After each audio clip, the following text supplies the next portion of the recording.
You're listening to Oman FM, your national English radio station. I'm Talal Shahri, and I must say, I'm very excited to have a special guest here with us in the studio today. Someone I've been chasing down for over a year now to come onto the station. His name is David Niblock, and he's worked on some award-winning films, documentaries, and more.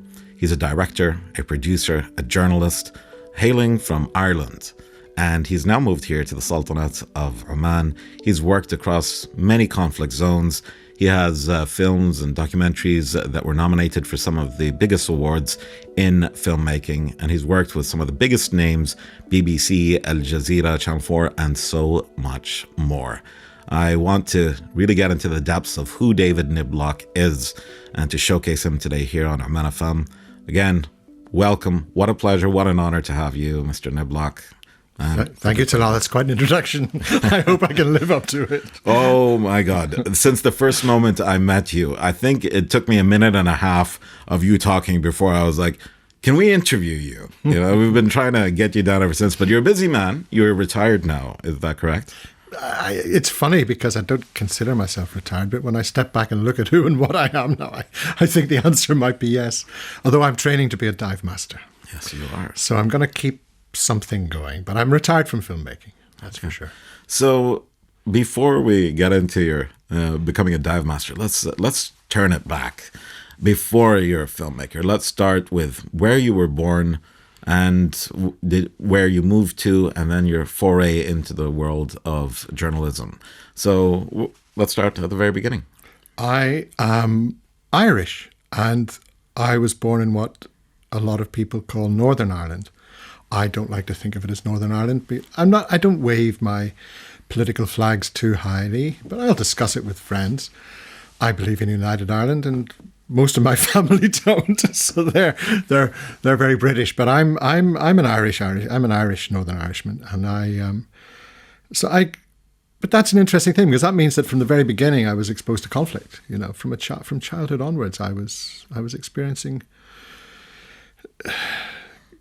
quite violent conduct. I wasn't witnessing it with my eyes, but we were aware of it. It was on the news every day. We could hear bombs and gunshots in the distance, and violence and the threat of violence was in the air. So I was always aware that people had differences of opinion and could take those differences of opinion to the extreme. Wow.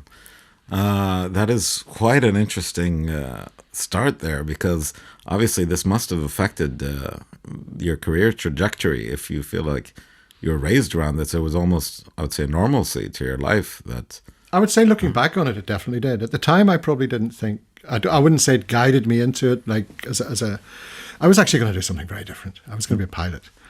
And what happened there? What happened? I decided. So I was in the cadets. I got what's called the Flying Scholarship, which was one of the first time I won anything prestigious, which was a very rare thing to get, which is where the Air Force paid to teach you to fly. Only 40 of those a year at the time. I don't know how many they give out nowadays. Probably fewer. But I went off at 17. I was a private pilot. I was a year before I had a driving license. I had a pilot's license. And because I was so sure I was going to join the Air Force. But I wanted to study. And I was very interested in the process of photography and filmmaking. And I went to film school thinking I would just do that. So I had an education, a little more education before I joined the Air Force. Within 6 months of being a student at film school in London, there was no way I was going to join the military. I mean, I left home, went to London, became a man, I suppose, or started to become a man with my own ideas, my own thoughts, and I realized that being in the military didn't sit with who I was becoming. I'm curious, what made you decide to study filmmaking of all things? What was that worm inside you that was just like, this is the career we want to face? Like, you already had a license to be a pilot. You could have gone and done anything. Why filmmaking? I ever since I was a child, I remember my dad had a little, it wasn't even Super 8, he had a standard 8 camera. And I used to just love the magic of winding this. It was a clockwork thing, you know, he would wind it up and then the noise of it. And then you didn't know, you just hoped something had been captured well. The spool got sent off and finally it came back. Then there was the whole theatre of setting up the projector and the screen and sitting back to watch these jittery shots of us as children splashing around in a pool or swinging a golf club or something like that. It was just magical. And so I had an interest in this. I mean, as a child, how do you understand the process of how an image ends up on a piece of acetate film, and then moves, So that got explained to me early on, and it was like magic. And I just was interested in being a magician, I suppose, of images. And so then when I was at school, I got the opportunity. This was the thing that really made the difference. We were asked when we were studying for A-level in sixth form at school in England, where I was living by then. We were offered, as a group, at school group, we were offered the opportunity to go one day a week to the local art school to study photography. And myself and a couple of other friends who were interested in photography, we jumped at the chance. So I was taking pictures and enjoying doing it, but I really wanted to learn how to do it properly. And then, of course, what I discovered then was it wasn't just photography. Learning photography isn't just learning how to hold a camera and take a picture and process it. It's also studying photography, studying the other photographers who came before us, and studying what makes a great image. Because I was hopeless at art, you see. I can't, still to this day, can't draw or paint to save my life. And as such, I thought I had no artistic bent in me whatsoever. It turns out that I do. It's just I found my way of being able to convey what I see into an image was through photography, not through pen and pencil or. So you always knew that you wanted to be the person behind the camera. Oh gosh, yes. Yeah. Okay. Well, actually, you know what? I will be honest. At one point, I did toy with the idea of acting. I used to love being in the drama club, and I used to want to be an actor. But I realized I didn't have that deep set, rooted belief in myself to carry myself through the tough days. Because I know to be an actor is like, I don't know what the percentage of success is, but I'm sure it's incredibly small. And I didn't have that deep down belief to carry myself through what would be very tough days to get there. But I did have that belief in myself as far as photography and film was concerned. I thought I can do this, and because it's tough as well. It's a very tough industry to succeed in. And I thought, that's okay. I will. I'm good enough. I can do this. It's like, I taught for a little while, and I used to always say to my film students, I know this is jumping forward, but we can come back. I'd say to my film students, one of the first things I'd say to them is, how good are you? Are you as good as this guy and this guy? And I'd name a couple of names, and they'd go, oh no. I'd say, well, why are you going to get a job in filmmaking then? You have to believe I'm not saying you don't have to be arrogant. You don't have to be pompous about it. You don't have to think you're better. But you have to know you're able to compete with those people, because if you can't compete with them, you're out, So you have to really believe in yourself, but believe in yourself with humility and dignity and be a nice guy. Okay. Wise words. Yeah. What was your first job? First job was photographic assistant to an advertising photographer. And that was quite an eye-opener in many ways. I enjoyed it. It wasn't hard work. I mean, it was physically hard on occasion. I had to be there early in the morning. I had to make sure everything was clean and tidy and do all the stuff you have to do. But I was young. I had the energy for it. I cycled in those days. It kept me very fit because I lived the other side of London from where the studio was, and I cycled backwards and forwards every day, as well as all around London delivering film. So I was a fit young guy, and I enjoyed it. But and I learned a lot, because at film school, it wasn't just film school, it was photography and film I studied. And so you learn a lot there, but actually what you don't learn is the business of being a filmmaker or a photographer, and the business side of it. I know a lot of people are terribly talented, but they haven't got a head for business. And as such, they really struggle to be successful in their field. You have to, whatever your field is, you have to have some business sense as well. So I learned a lot about the business of being a photographic professional, which was very useful to me. So I worked for Bob for some years. Then I went freelance, and then I worked as a freelance assistant for lots of photographers, and some really marvelous ones with people who I admired. So I was very grateful to get those breaks and meet people who I was looking up to them, admiring their work. And one of whom was a man called Spencer Roll. And at the time, Spencer was the hottest property in London, amazing photographer. And he also made films. So this was a great move for me because I was assisting him, not just in stills photography, in very big campaigns, but also making like pop promos and things like this. And so I learned a lot about the process of making short films at a professional level. And then on the back of that, I ended up going to work for a man called Brian Duffy.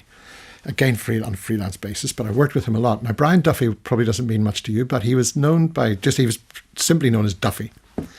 You might be familiar with the David Bowie album cover, Aladdin Sane, with a zigzag on his face. Yes. Duffy took that photograph. Really? Duffy took most of Bowie's photographs. They had a great relationship with Bowie.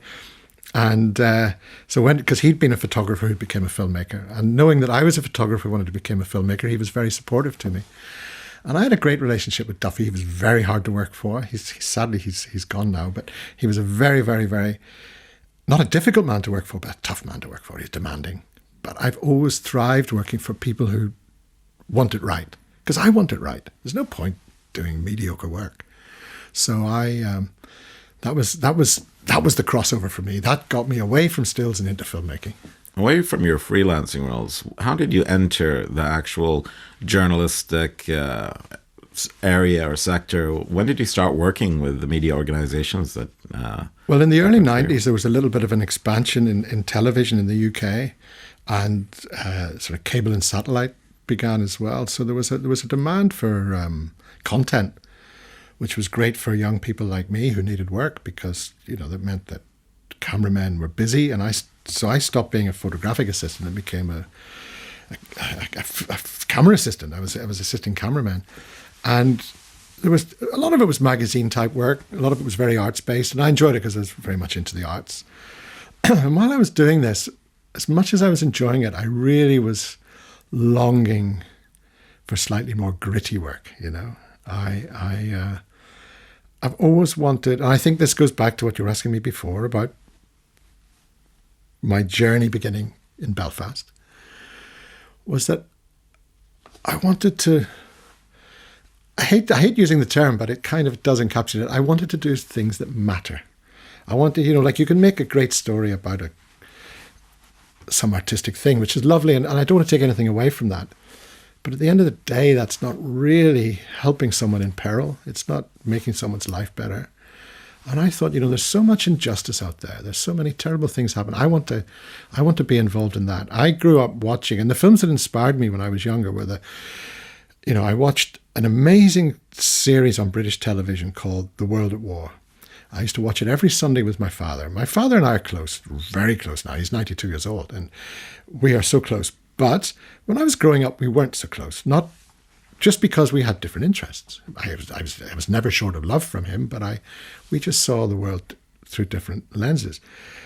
Except on Sundays, we always watched The World at War together. This was an amazing landmark series, produced and directed by a man called Jeremy Isaacs, who went on to be the first head of Channel 4. And it was, I was captivated by just the depth of the storytelling.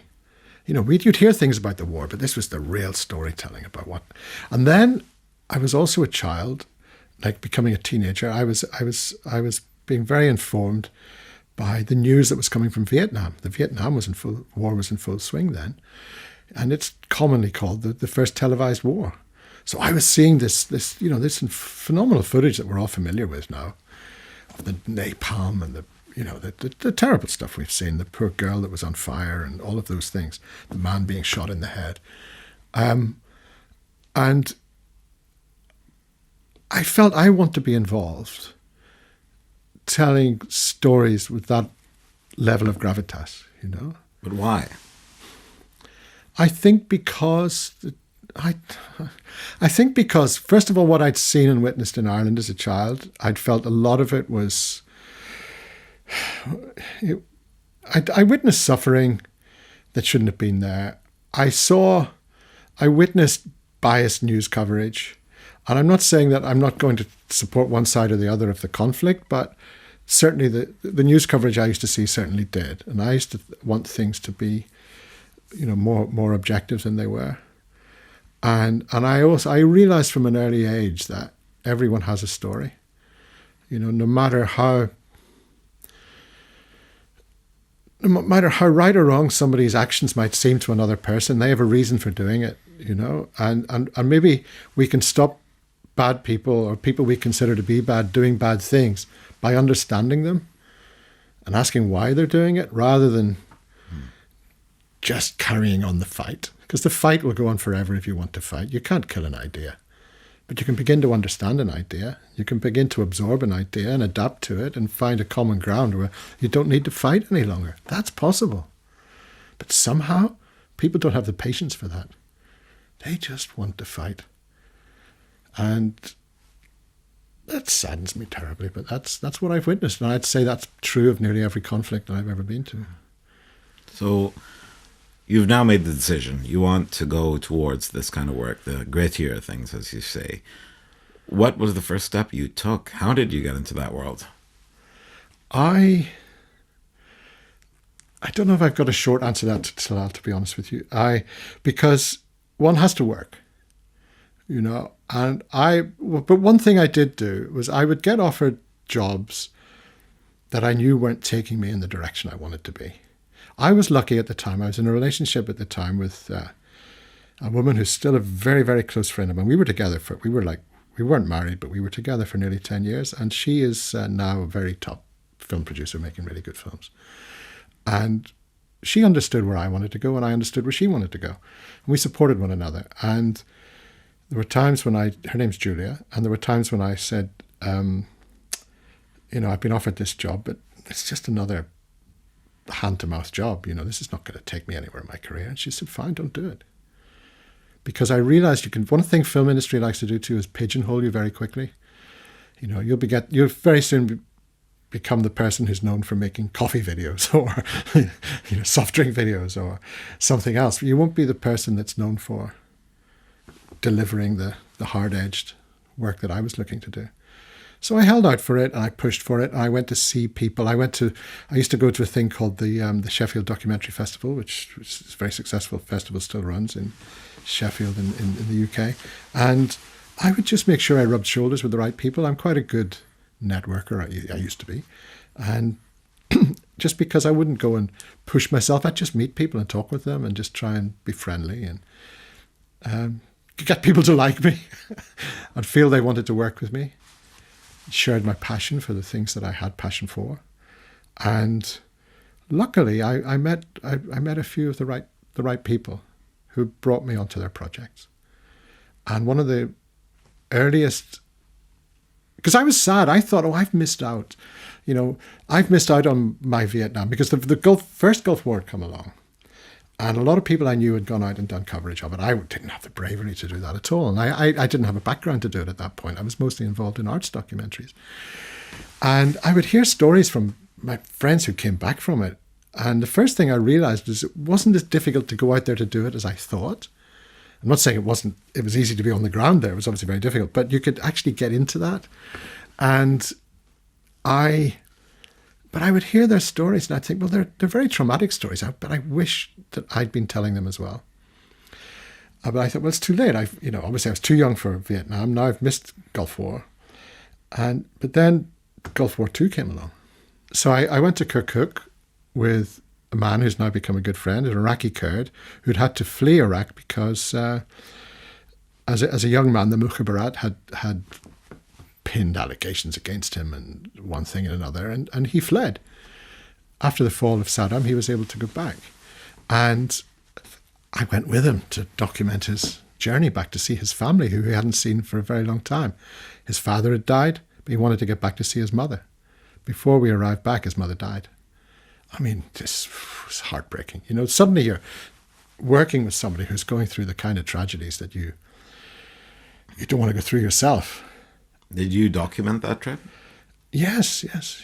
We went to the grave and we it was very moving, very, very moving stuff. I mean, his mum was had already been buried by the time we got there, but it was, we went to his mum's grave and he planted a tree and I was in tears. He was in tears. It was very, very moving stuff. And then you realize your responsibility as a filmmaker in these things. What's the point of making the film? If you're making a film, it has to be for people to see it. Otherwise, what's the point? So, and then if people are going to watch it, they have to be engaged to it. They want to be taking something away from that, even if it's painful. You have to absorb something from what's there on the screen in front of you, and it has to make you think. And so it's very hard sometimes. You're filming things through wet eyes, it's stinging wet eyes, and you're trying to keep focus and framing and all of that, and hold the camera steady while your chest is shaking just through the emotion of what you're seeing. And that's happened to me a few times. It's very, very, very, very tough. But that was those were amazing trips with going there to Iraq, and we were very lucky because it was they were very, very dangerous times, but we I find your framing of these things so interesting. I'm sad to have missed my Vietnam. I missed the Gulf War, and now there's a second Gulf War. And it's amazing going through these conflict zones. Do you feel that the way you look at it is just out of the fact that you are a filmmaker, you are a journalist, and having these stories to be told, I don't even know if I'm framing this correctly, but I've never heard someone with a take like that, that you're putting yourself in danger. You're going to document so much suffering, so much that's happening. And I just wonder, when was the first time you realized that you might get killed, by being in these hostile environments, and how you kept this determination to continue to be a journalist and a filmmaker? Well, one thing to be very aware of is we were very highly trained. And when I say we, I mean all my peers, anyone that would go and do this type of work, unless they were highly trained, shouldn't have been there, frankly. But we were, luckily there are good organizations. There's an organization called the Rory Peck Trust. It's in the name of a cameraman who was killed. It's a sort of training and support organization that's set up, run out of London. It's global. And they give bursaries for training with basically ex-special forces people who run these training camps. And they teach you how, it's called hostile environment training. So you learn how to be in a hostile environment. You learn what, the things to look out for. Simple little things to begin with. There are more complicated things too, of course, but simple little things like you're driving down a street you've been down 10 times before where there's always kids playing, and you drive down one day and there's no children. Where have they gone? Why? Something's going to happen. You look for those little... There'll be lots of little things like that. And then we have lots of ways of dealing with things. So we used to have a thing called the 15-minute rule, which would be if we would go somewhere to film, it could even be an interview with somebody in a building, or it might just be a place in the street where something happened. And after 15 minutes, everyone would have to agree to stay or go. And it would take one person say, no, I want to go. You go. And they're not, nobody can ever feel bad about saying, I want to go. Because we as human beings pick up on signals that we're not even aware what they are sometimes, but we get little things trigger things within us that make us think this isn't right. So if one person has felt that, it probably means something isn't right. And you go. Now, if they were wrong, so what? You're all alive. If they were right and you ignore it, you may not all be alive. So that's the way we worked. And, it's not like you don't go there with people who are scared to be there. So, you're not going to get people just going, oh, I want to go because they're feeling slightly scared. It's people who realize something's not right here. And that happened one day in Kirkuk. I was filming with my colleague, Kay, and I said, I want to go. He said, oh, please, David, I want to just finish this piece to camera off. You see, he was in front of the camera. He said, please just finish this off. And I said, no, it doesn't feel right to me here. Let's move off. And he said, it's so important. And I said, okay, well, I'll compromise. We'll go. I'll walk backwards, and you can deliver the piece to camera with this same area we're standing in the background. So we'll still get a sense of being here, but at least we'll be retreating. He said, okay.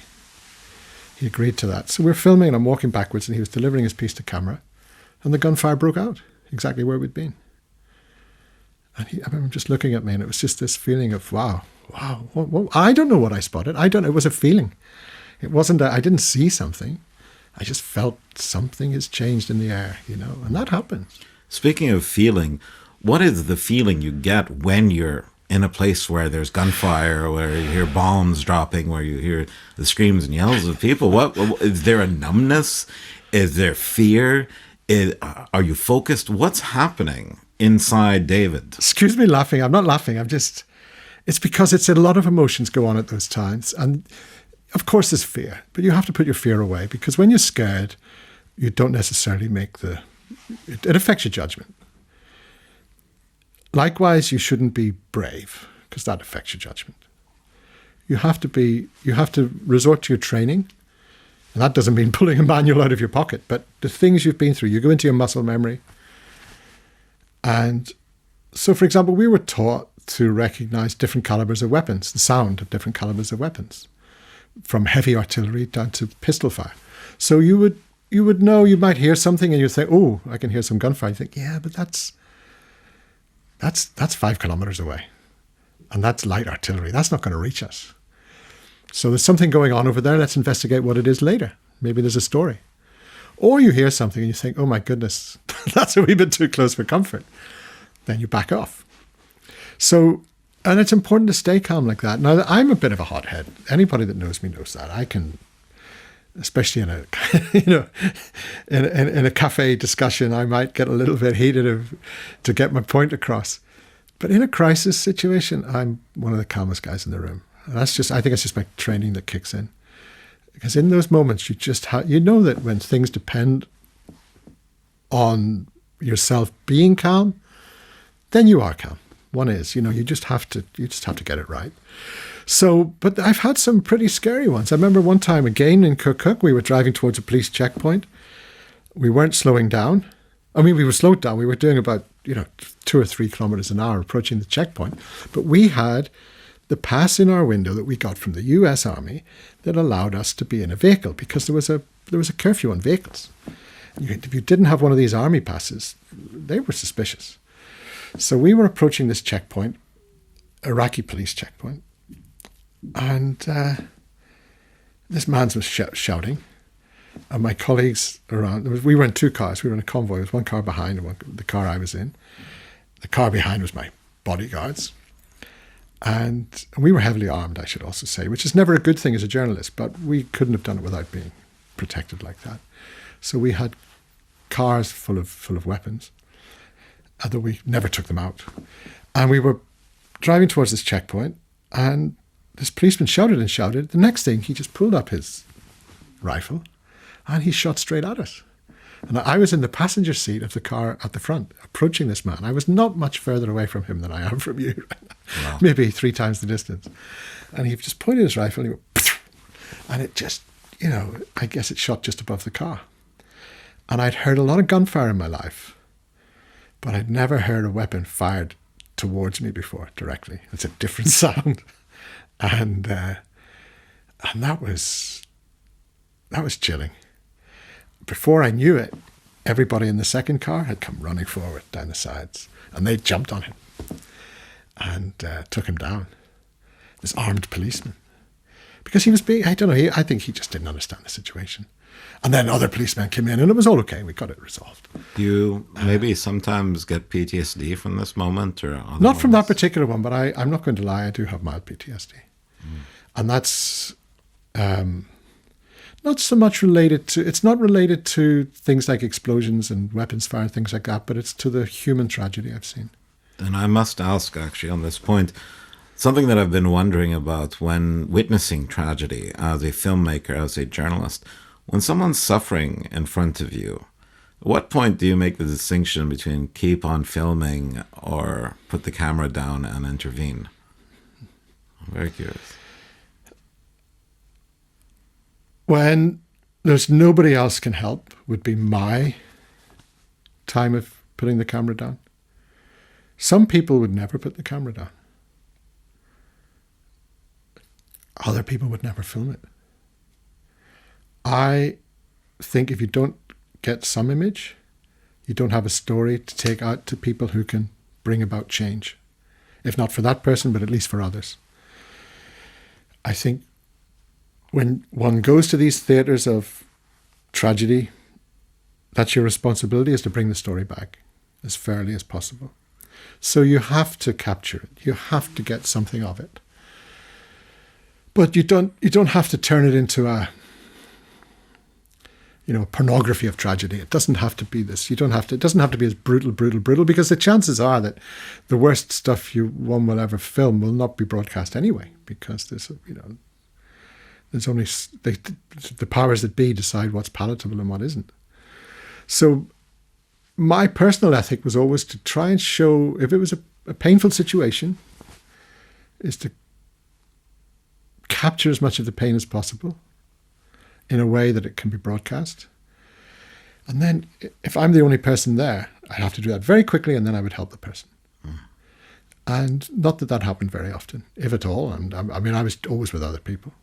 There were times when I've helped people who've been hurt when we're working, but that's generally not somebody we're filming. It might be somebody getting like an accident or something like that. So, because I'm trained to help people.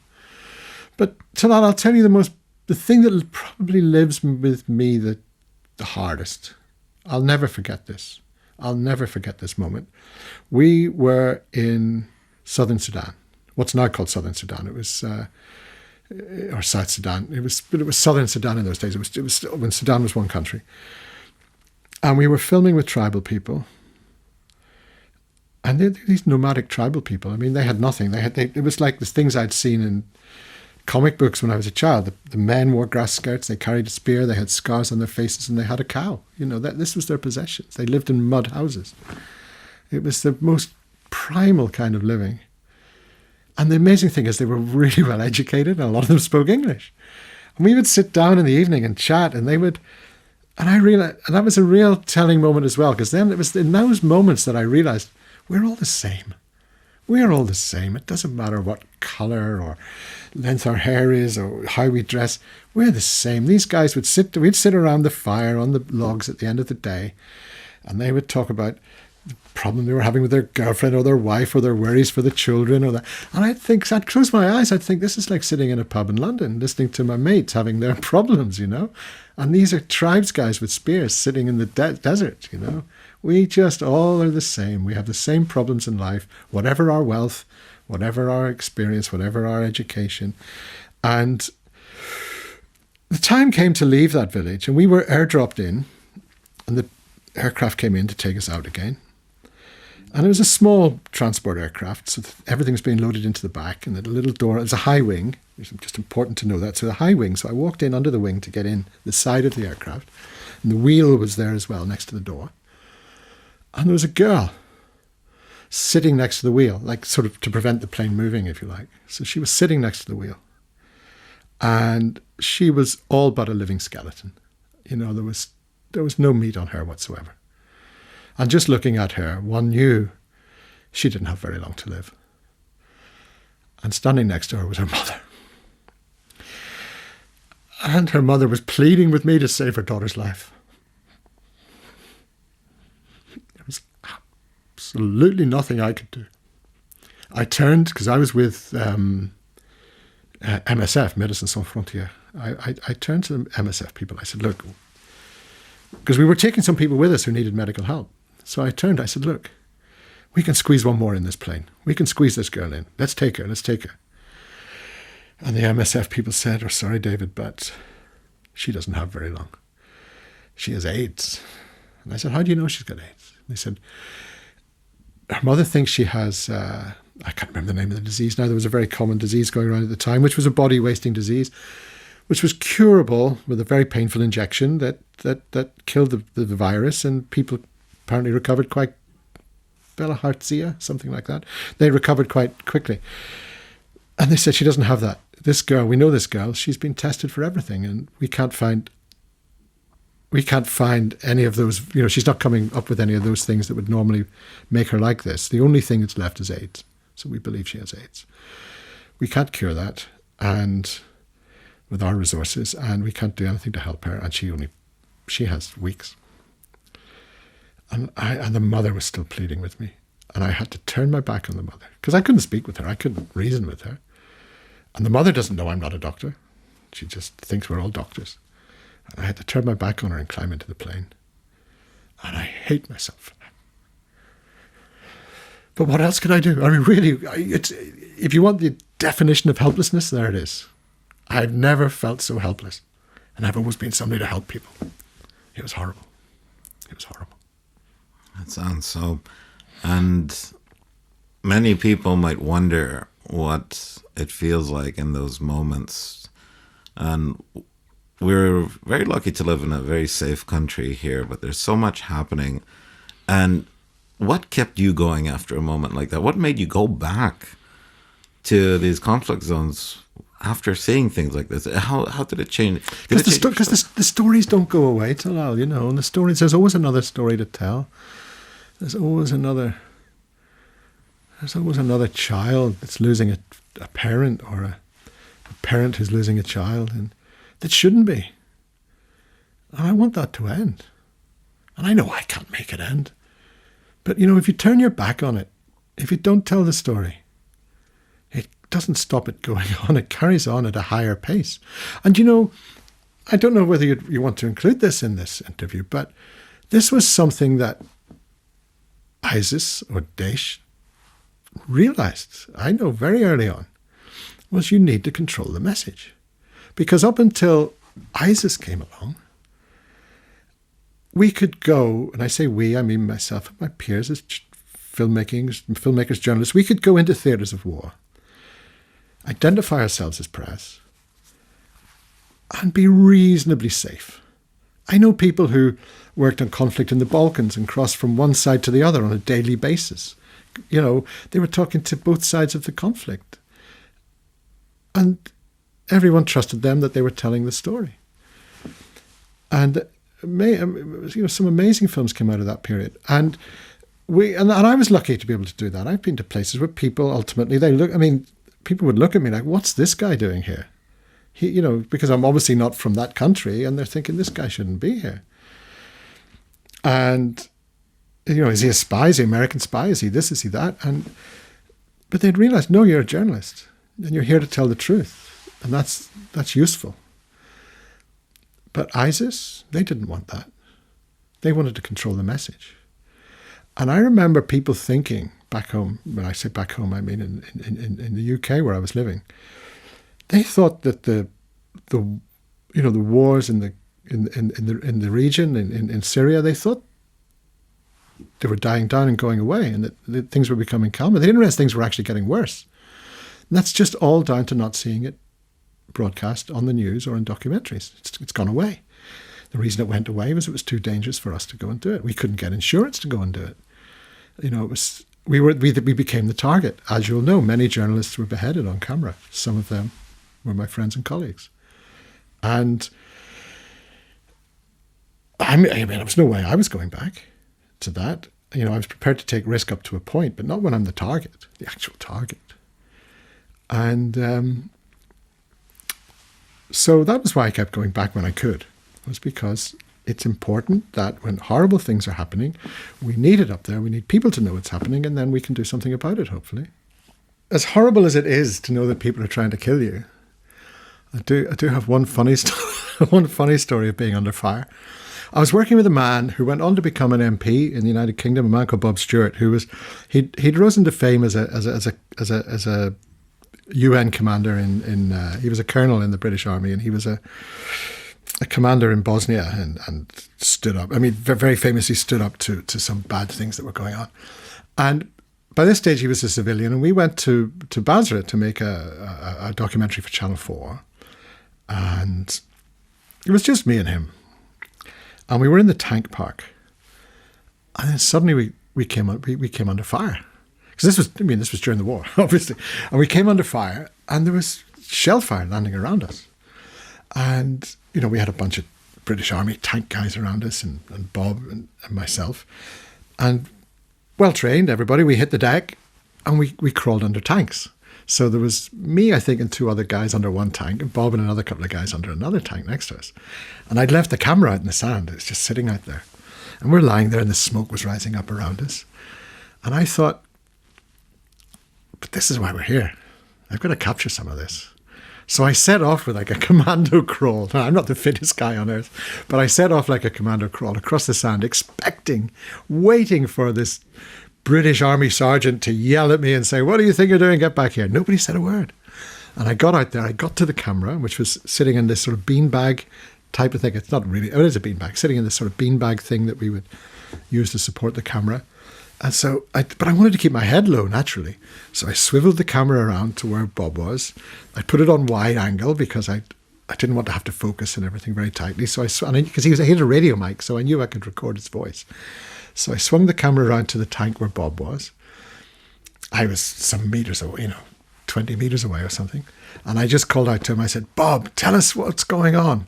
And I couldn't hear him because my headphones were lying on the ground. And I could see him moving and talking. And he got to the end. And I said, "Okay."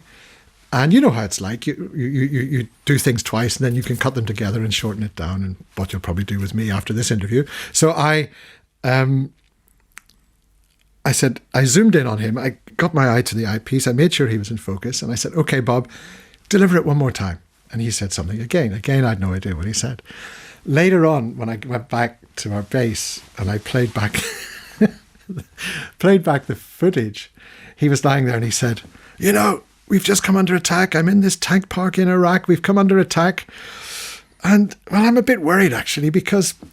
And I thought he was going to say something about being under fire. Because it's pretty worrying because I'm wearing a white shirt and it's very oily under here and I think I'm going to get very dirty. But the importance, Talal, is that's a throwaway story, but at the same time, you need to have that kind of humour. It's like gallows humour, I guess you call it. You need to have that kind of humour when you're in these awful situations, because if all you're concentrated on is the danger you're in, I mean, you'd go insane. You have to find ways of dealing with it, and you'll find people will tell the most unsavory jokes at the end of the day about the place where they are, because it's just a human way of dealing with catastrophe. You have to find some way of lightening the mood. What is the cost outside of gallows humor? What's the cost on you, David, emotionally, psychologically, your real life, your family, your relationships? It was tough on relationships, there's no doubt about it, because I would go away for, long periods, and my partners would have no idea, if I couldn't contact them for days on end, whether I was safe or not. And they would be hearing news reports coming from the places where I would be that, well, if it's a news report, it's not going to be good news. It's not a weather forecast, So they would hear terrible things were happening where I was, so they'd be worried. So yes, that wasn't nice. I couldn't always tell my family, so my mother and father, I couldn't tell them where I was going, because that would have been too much for them to know that I was in Iraq. For example, I remember being on the roof where I was sleeping in Iraq, and because it was a hot time of year, we slept outside on the roof at night, and I was whispering because obviously I didn't want people to hear English language, and my mum was saying, "Why are you whispering?" And I was like, "Oh, just because everybody around me is asleep." And she was asking me where I was. Now, we had got to Kirkuk overland, so we had flown to Turkey, down to Diyarbakir, and then gone by road from Diyarbakir. So I can't lie. So I have to be creative with the truth sometimes. So I said, "Oh, Mom, we flew to Turkey, it's southern Turkey, down near the Iraq border." I didn't say we then crossed the border and drove several hours, half the country further deeper to get to Kirkuk. So I was able to tell them when I came home, but I couldn't tell them at the time. But the long and the short of it is, yes, I do have some mild PTSD, and it isn't something that affects my day-to-day life, but it sometimes affects the decisions I make. I'll be asked to do something, and you never know what the trigger is with PTSD. It's just something will trigger you, something emotional. And a friend of mine, James Brabazon, who made amazing films in Liberia very famously during the conflict, saw horrific things. He wrote a wonderful book in which he describes the pebble that lives down in your belly. He said, "You're not quite sure how it got there, but it's there, and you know it's there. Most of the time it doesn't bother you. But every now and again, that little pebble just likes to rise up and sit in your throat. and it blocks you and it affects you, and you've no idea why it decided that moment to do it, but it does, and it changes the way you do everything in that moment. And for me, that was the most resonant way I've heard PTSD being described. It's just like this emotional feeling that can come over you at any moment, and it's just like a block, and it blocks you. So if people ask me to film something nowadays, like anything, if somebody asked me to film their wedding, nope, don't want to do it. I just don't want to go back to filmmaking because there's a trigger in there, Since you stopped filmmaking, now that you're here in Oman, you're pursuing other areas, but when you stopped this... Look at the smile. This is because I'm in Oman. It's been such an important part of your life, It was your life, going through these zones, being in danger. When it was finally time to put the camera down, first off, what made you put the camera down? And second, do you feel like, was it a relief? Was it a loss? Was it both? No, most definitely a loss. But it was the right decision. I don't regret it. And that was a severe PTSD moment that made me put the camera down. And I don't mind sharing it, because I hope that me sharing it would even help somebody else who might be going through a tough time. I was at home not feeling great. I hadn't felt great for a little while because I wasn't, it was all getting to me. And my wife, Monica, went to work in the morning. And as she walked out the door and went off to work, I was in the kitchen. I just sat down on the floor. And I just sat down on the floor and I felt empty. And I wasn't quite sure what to do with myself that day. And I cried. And when Monica came home from work at the end of the day, I was still sitting in the same place. And that's when I knew I had a problem. And I thought, something really needs to be helped here. And, I got the help.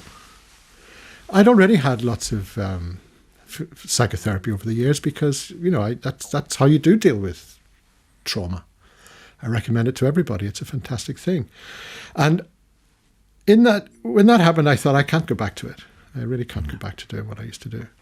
And I'm still interested in filmmaking, but what I'd also become interested in was psychotherapy. So from having my psychotherapy, I thought, this is an amazing process. I really love it. It's a great thing.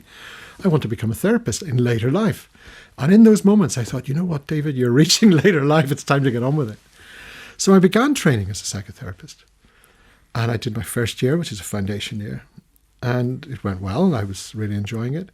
And just as I was about to embark on the master's degree course, which is also a professional qualification course, COVID-19 came along, which meant that the training, instead of being like you and I are sitting here now in one room talking to one another, which is how I think it works, it went online because they couldn't have everybody being in the same room.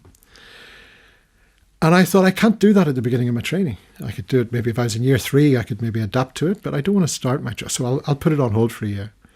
Of course, the COVID crisis didn't go away after a year, so I had to put it on hold for another year. And then I thought, I looked at the whole picture and I was like, my goodness, I'm going to be older than I want to be when I graduate, with a lot of debt because it's not an inexpensive training course. I'm going to have to set up a business and try and break even at a time in my life when I really don't need that level of pressure. So that was a very hard decision as well. I gave up my pursuit of being a therapist.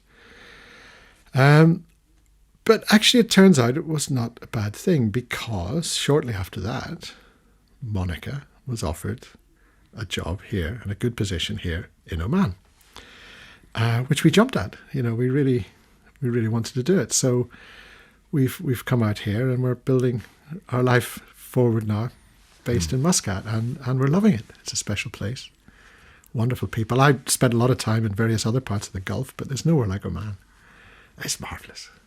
And I'm not saying that because I'm sitting here on Oman FM, but because I really mean it. Because I really, really, really mean it. I love Oman. I love being here. It's not, nowhere in the world's perfect. And that's also one of the reasons why Monica's here, is to help with to help improve some of the things in Oman, as you know. But we're having a really good time here, and I'm very happy about that. One thing that's really, I think I touched on this earlier, one thing that's very important about for me is impartiality. Yeah. And giving a fair coverage of a story. I remember being in Israel. We were in Jerusalem during what was called Operation Cast Lead in 2009. And I was there making a film with a well-known, like the most famous British journalist of the time, news broadcaster called Jon Snow. And we were making a film about how Israel controls the media. And we were in the media building where various television channels were based. And we were coming down in the lift, and the lift stopped on another floor. And or elevator, if people use that word. And a lady came in, and she saw me standing there with this big camera. And she didn't recognize John at all. She was an Israeli lady. And she said, "Oh," and she was startled. She said, "Oh, who are you? The BBC?" And we said, "No, we're Channel 4. And she said, "Oh, Channel 4? I don't know Channel 4. We said, "Oh, it's a broadcaster, big broadcaster in the UK." She went, "Oh, well, I hope you're not biased like the BBC." Meaning, of course, pro-Palestine. And John just looked at her, calm as you like. He said, No, we're not biased like the BBC. And she said, "Oh, good." He said, "Yes, we're much less pro-Israel." The rest of the elevator journey was in silence. Understandably. Maybe you can't use that one. But anyway. I am curious. You did end up moving to Al Jazeera. You did a lot of work for Al Jazeera. I did do a lot of work with Al Jazeera. From the perspective of filmmakers around you in the UK, did their look towards you change at all for moving towards a Middle Eastern network? No, because a lot of the stories at the time were Middle Eastern based, and certainly amongst my peers, who are the people I would probably respect most in their, their opinions, they knew that Al Jazeera English was a very balanced network, and I enjoyed working for them tremendously at the time because they gave us a very free rein. Working for BBC. Working for Channel 4, everything is double, treble, quadruple checked, and then you're directed this way and that way, and it's like they're not trying to influence your message, but it was just you really were like a child with the reins on. That you're not allowed to run too far away from your parent, but Al Jazeera would let you get on with it. They gave us a long leash to tell our stories the way we saw them and felt them. And that level of trust was really good because it made me feel very mature. It made one feel very mature as a filmmaker that I'm the auteur here. I can really tell this story as it should be told. Because when you're out in the field, you're the person seeing it. Quite often I'd be getting calls from, when I was making films with Channel 4, for example, I'd be getting calls from London saying, "Well, it might be best if you go here and there." And I'm thinking, but that actually won't be best. And I know that because I'm here on the ground and I feel that isn't the best thing to do. But somehow they're feeling that's better that you go over there. Whereas Al Jazeera would never do that. They would just always trust us to tell our story the way we trusted it. So there was a lot of respect at the time. I think Al Jazeera has changed in many ways since then. I don't see it so much anymore, and I don't have as many colleagues there as I used to. But I like to think I was there at a golden period for Al Jazeera because we also had, this is before ISIS stopped us going to places as well. So we also had access to a lot of stories. I was on the first aircraft into Tunisia after Ben Ali left, and then made a film about it. It was the beginning of what became known as the Arab Spring. We were there. I was there. We were like the first people on the ground, and that'll probably take up as much time as the rest of this interview has taken to tell you what we experienced in Tunis. It was incredible. Sure. I wish we had days and days to do this interview. I will come back if you want me to. We'd love to have you. Unfortunately, we do need to round it up. So I only have one final question for you, David. Now, looking back now at everything you've witnessed, at everything you've created, okay, what do you believe about people that younger David could have never understood? That is a remarkably marvelous question, and it's the type of question I wish I had asked people when I was interviewing them, because that's a fantastic question.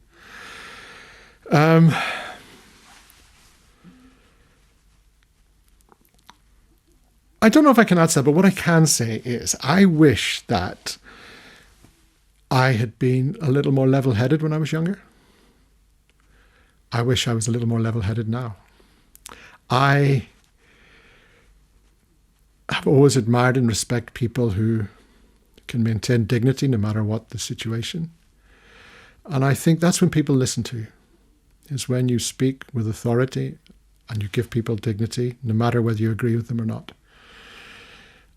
And the powerful thing when you do that is when you don't agree, then they go, wow, that's the calm guy. Look how crossy and angry he is. Then there's weight. There's weight to your anger. There's weight to your challenge. If you're always the angry guy, ultimately people stop listening to you. So I think it's very important to be seen as a beacon of truth by being calm and the way you are, Talal. You've got this lovely way of presenting that is calm and listenable, and I want to listen to you talk for ages. And I think that if you lose that, you've lost your audience. Then you no longer have an audience. Then you're no longer of use. Back at you, David. Very much so. That's why you're here with us in the studio. And as we come to the conclusion, we mentioned earlier that you have been nominated for some very big awards for your filmmaking. You've been part of award-winning works in the past, working alongside different teams. If we could go back at your repertoire, which is very vast, what would you tell people to watch? What would you tell people to see from your works? If you could give me your top three. Top three? Yes. Well, there's one film that's got nothing at all to do with conflict, but it's a kind of allegory for being a conflict journalist. And that was a film I made about the Isle of Man TT motorcycle races, because I as an amateur, rode there and had a very unfortunate accident when I was nearly killed in the accident and broke my femur and was laid up for nearly a year. And I explored through that film why people risk everything for very little reward, because there's very little reward to winning a TT race. And there were a few of my friends who said afterwards, that's actually really about being a journalist in conflict, isn't it? And I said, well, there is some truth to that, yes. We used to risk a lot. The reward was not for ourselves, but for what we could do for other people. But I love that film. I'm very proud of that film still. I made it in 2012, and it can be seen. It's called Isle of Man TT, A Dangerous Addiction. I made it for Al Jazeera, and it can be seen on YouTube. And it's I like it. It was nominated for a BAFTA. It correct? Was not. Or, it was sure. Yes, it was. It was longlisted for BAFTA. Longlisted for BAFTA. Okay. What other two films? I'm proud of a film called Sex Crimes in the Vatican. I don't know if people can see it now. It was a film we made for BBC. And it was about how the Catholic Church responds to allegations of child abuse. So it wasn't out there accusing them of doing it. It was like, what do you do when you find out this happens? And everything in our film, this is a really important thing. Everything in the film was public domain information. Obviously we had to grab it and collate it from different places to turn it into a contiguous story. It was a very painful story to tell. Some of the testimony we heard making that film was incredibly painful. But at the end of it, I think the Vatican spent about 2 years trying to sue us for the film. And it was like, how can you sue us? Everything there is public domain information. We've just collated it. So I'm proud of that film because it really, I think it helped a lot. And I'm proud of the film I made in Congo called Congo's Forgotten Children. I was cameraman, and that was a film studying. The story of our film is that the Congo at the time, DRC, was the most dangerous place on earth to be a child.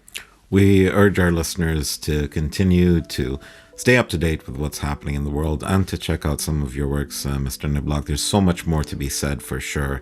And I want to thank you personally for all the work that you've put in to filming these stories, to taking these stories to the whole world through some of the biggest channels out there, for putting your own life in danger to make this come to light. So thank you very much, not just for that, but for also giving us the honor of having you here in the studio with us today. I appreciate the opportunity to talk about it. I really do, because, I did it for a reason.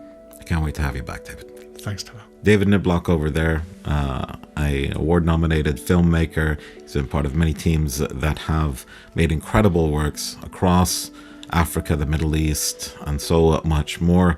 Now having moved to Oman to hopefully enjoy a lovely time here in the Sultanate, a time of peace with his family, and we hope to have him soon again on Oman FM. I'm Talal Shahri. Thank you for tuning in.